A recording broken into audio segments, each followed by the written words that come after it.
परळीमध्ये बबन गित्तेंना अटक करण्याची मागणी आता केली जाते। परळी शहर पोलीस स्टेशन समोर मोठा जमाव यामुळे जमलेला आहे। सरपंच बापू आंधळेंच्या हत्येप्रकरणी अटक करण्याची मागणी जमावाकडून आता केली जाते। काल रात्री झालेल्या गोळीबार प्रकरणी बबन गित्तेंसह 5 जणांवर गुन्हा दाखल करण्यात आलेला आहे। आणि याच संदर्भातली अधिक माहिती देत आहेत आपले प्रतिनिधी गोविंद शेळके आपल्या सोबत आहेत सध्या। गोविंद, काय नेमकी सध्याची तिथली परिस्थिती? आपण बघतो की काल रात्री परळी शहरामध्ये गोळीबाराचा प्रकार झाला। त्या गोळीबारामध्ये 2 जण जखमी तर एक जागेवर मृत्यू झाला।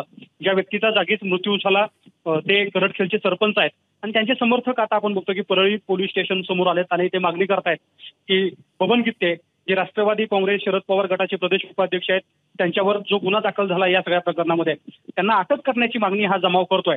एकीकडे पाऊस पडतोय आणि त्या पावसात सुद्धा जमाव पोलीस स्टेशन समोर थांबून पोलिसांकडे मागणी करतायत की बबन गित्ते यांना अटक करा। आपण बघतोय की काल रात्रीनंतर जो काही तणाव पूर्ण शांतता परळी शहरामध्ये पाहायला मिळते आहे ती आता कुठेतरी लोक रस्त्यावर उतरत आहेत आणि ही मागणी केली जाते आहे की बबन गित्ते यांना अटक करा। गोविंद, धन्यवाद। आपण ही जी माहिती दिली त्याबद्दल। या संदर्भातले अपडेट्स तुमच्याकडनं घेतच राहू। एबीपी माझा, उघडा डोळे बघा नीट।